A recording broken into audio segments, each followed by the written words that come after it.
নমস্কার। বায়োম্যানিয়া by Sukanta sir এই YouTube প্ল্যাটফর্মে সকলকে স্বাগত। আমি আপনাদের জন্য আগের দিন থেকেই পরিবেশের উপর ভিডিও দেওয়া শুরু করেছি এবং যে কোনো পরীক্ষা, সেটা চাকরির পরীক্ষা হতে পারে, আপকামিং জিএনএম নার্সিং হতে পারে, বিএসটি নার্সিং হতে পারে, সমস্ত জায়গায় এবং যে কোনো এক্সামিনেশন, এমনকি 9, 10, 11, 12 এর সিলেবাসে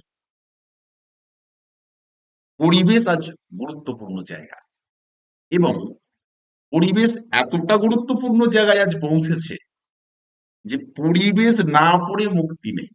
এমনকি আমাদের যে সমস্ত পাঠ্য বিষয়গুলো আছে সেই সমস্ত পাঠ্য বিষয়গুলোর সঙ্গেও আজকে পরিবেশকে সংযুক্ত করা হয়েছে।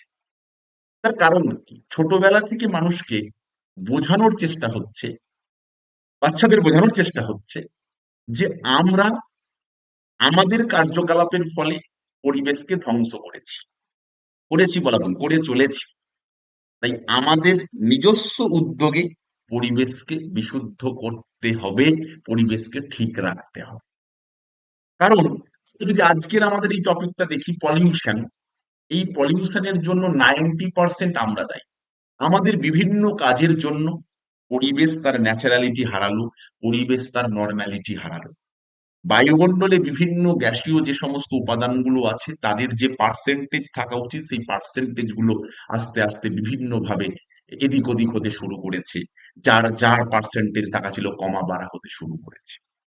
এই যে পলিউশন বা দূষণ, এই দূষণ যারা ঘটাচ্ছে তাদেরকে আমরা বলি দূষক পদার্থ। এই দূষক পদার্থ বিভিন্ন রকম হতে পারে। কেউ বায়োডিগ্রেডেবল মানে জৈব ভঙ্গুর দূষক পদার্থ, কেউ নন বায়োডিগ্রেডেবল জৈব অভঙ্গুর দূষক পদার্থ। এই বাজার থেকে মাছ কিনলে একটা পলিপ্যাকে ভরে নিয়ে এনে, যে পলিপ্যাকে ভরলে ওই পলিপ্যাকটাকে তুমি ফেলে দাও, কয়েকদিন পর নষ্ট হয়ে যাবে না, কিন্তু মাছের আঁশগুলোকে ফেলে দাও, কয়েকদিন পর নষ্ট হয়ে যাবে। ওই পলিপ্যাক দীর্ঘদিন এক জায়গায় অবিকৃত অবস্থায় থেকে যাবে, ওটা জৈব অভঙ্গুর। আর মাছের ওই আঁশটা কিন্তু জৈব ভঙ্গুর। বিভিন্ন রকম পলিউশন, বিশেষ করে আমরা যদি খুব খুব বেশি পরিমাণে দেখি তাহলে হচ্ছে air, water, noise, sound, land, অর্থাৎ বায়ু, জল, শব্দ, তোমার মাটি। এবং বর্তমানে আরো একটা দূষণ আমাদেরকে চেপে বসেছে, তার নাম রেডিও অ্যাক্টিভ পলিউশন বা তেজস্ক্রিয় দূষণ। আমি আগামী যে ক্লাসগুলো হবে প্রতিটা ক্লাসে বিভিন্ন টপিক গুলো একে একে ডিসকাস করে দেব, যাতে করে তোমাদের কাছে প্রত্যেকটা দূষণ কেন হচ্ছে, কি ক্ষতি করছে, কিভাবে মুক্তি পেতে পারি, সেই বিষয়গুলোই একটা ক্লারিটি আসে। আজকের এই ক্লাসটায়, এই সেশনটায় যেটা বলবো সেটা হচ্ছে বায়ু দূষণ বা যেটা আমাদের এই যে অ্যাটমসফিয়ার, বায়ু বিভিন্ন কারণে আজ দূষিত হচ্ছে।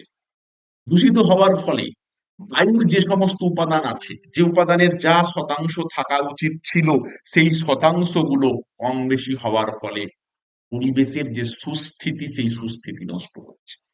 ধরো বায়ুমণ্ডলে oxygen, carbon die oxide, nitrogen, এদের তো থাকার একটা পার্সেন্টেজ আছে। যদি কেউ বেড়ে যায় মানে অন্যটা কমে যাবে, কোনোটাই কাম্য নয়। তখনই পরিবেশ দূষণ সৃষ্টি হয়। আমরা যদি দেখি তাহলে সেই বিষয়গুলোই আমাদের আজকের আলোচনায় উঠে আসবে, যে কি কি কারণে বায়ু দূষণ গুলো ঘটছে।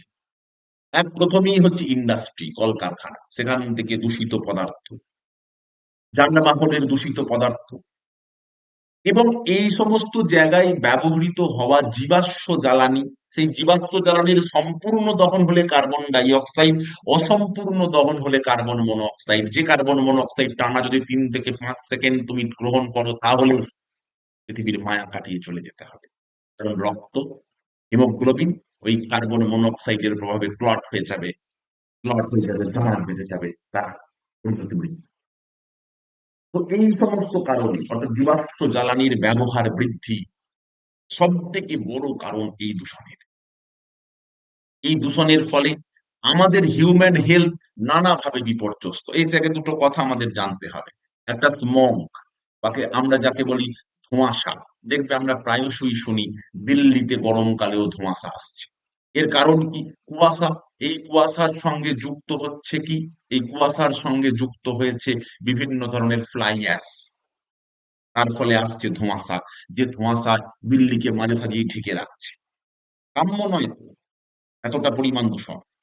তার মানে কি, দূষণের পরিমাণ দিন দিন প্রচন্ড হারে বৃদ্ধি পাচ্ছে। যে গ্যাসের পরিমাণ বায়ুমণ্ডলে যা থাকা উচিত তার থেকে অনেক বেশি পরিমাণে থাকছে, কোনোটাই তো কাম্য নয়। এই বায়ু দূষণের ফলে সব থেকে বেশি অ্যাফেক্টেড হচ্ছি আমরা। বায়ু দূষণের ফলে দেখা যাচ্ছে হিউম্যান হেলথ বিপর্যস্ত, অ্যানিমাল প্ল্যান্ট তারা পৃথিবীতে বেঁচে থাকতে পারছে না, টিকতে পারছে না। অ্যাটমসফিয়ারের পরিবর্তন আসছে, পৃথিবীর গড় উষ্ণতা বৃদ্ধি পাচ্ছে, গ্লোবাল ক্লাইমেট আস্তে আস্তে চেঞ্জ হয়ে যাচ্ছে, অ্যাসিড বৃষ্টি, ওজোন লেয়ারে ছিদ্র সৃষ্টি হচ্ছে, green house effect, global warming, এইসব মারাত্মক মারাত্মক টার্মিনোলজি গুলো আমাদেরকে চেপে বসেছে। এগুলো থেকে আমরা বেরিয়ে আসার রাস্তা খুঁজে পাচ্ছি না। এই পরিবেশ দূষণ আজ এমন একটা জায়গায় গিয়ে পৌঁছেছে, বায়ু দূষণের কুপ্রভাব গুলো আমাদের এমন একটা লেভেলে গিয়ে পৌঁছেছে, অর্থাৎ বিভিন্ন ভাবে আমরা বিপর্যস্ত হচ্ছি। তাই এই পৃথিবীকে আগামীর বাসযোগ্য করে যেতে চাইলে এই যে সমস্ত জিনিসগুলো থেকে আমরা বিপর্যস্ত হচ্ছি সেগুলোকে কন্ট্রোল করা দরকার। আর সেগুলোকে কন্ট্রোল করার চাবিকাঠি তার হাতেই আছে যে পরিবেশটার সংকটটা এনেছে, অর্থাৎ আমাদের হাতে। এই ব্যবহার, জীবাশ্ম জ্বালানির পরিবর্তে অচিরাচরিত শক্তির ব্যবহারকে বৃদ্ধি করতে হবে। যে সমস্ত পদার্থ কম ক্ষতিকর সেগুলোর ব্যবহার করতে হবে।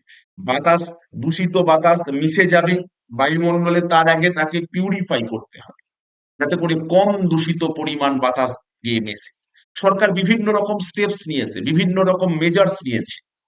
এয়ার কোয়ালিটি ইন্ডেক্স বা একিউআই ইন্ডেক্স চালু করেছে, যে ইন্ডেক্সের মাধ্যমে আমরা এক একটা স্থানে কতটা পরিমাণ দূষণ, এক একটা শহরের কতটা পরিমাণ দূষণ তার একটা অ্যালার্ট পাই, একটা অ্যালার্ট পাই। কিন্তু সচেতনতার ঊর্ধ্বে সেই সচেতনতা আমাদের কাছে পৌঁছাতে হবে, সেই সচেতনতা মানুষের কাছে পৌঁছাতে হবে। আমরা যদি আজকে না বুঝি তাহলে আগামী প্রজন্ম বিপর্যয়ের মুখে পড়বে, সেটাই স্বাভাবিক। তাই এমতো অবস্থায় দাঁড়িয়ে এই পরিবেশ দূষণকে কন্ট্রোল করতে না পারলে আগামী দিনে সুস্থ অক্সিজেনের অভাবে আমাদের এই সুন্দর সুস্থ পৃথিবীটা একদিন আমাদের কারণেই আমাদের চোখের সামনে আমাদের করাকৃত কার্যে ধ্বংস হয়েছে। তাই এমতো অবস্থায় সরকার যেটা করেছে, একদম ছোট বয়স থেকে সকলকে পরিবেশ সংক্রান্ত শিক্ষায় শিক্ষিত করতে চেয়েছে, যাতে করে আমরা বুঝতে পারি আমরা কি ক্ষতি করে চলেছি পরিবেশে। পরের ভিডিওয় অন্য কোনো দূষণ নিয়ে আবার আলোচনা করবো। সকলে ভালো থাকবেন। টাটা।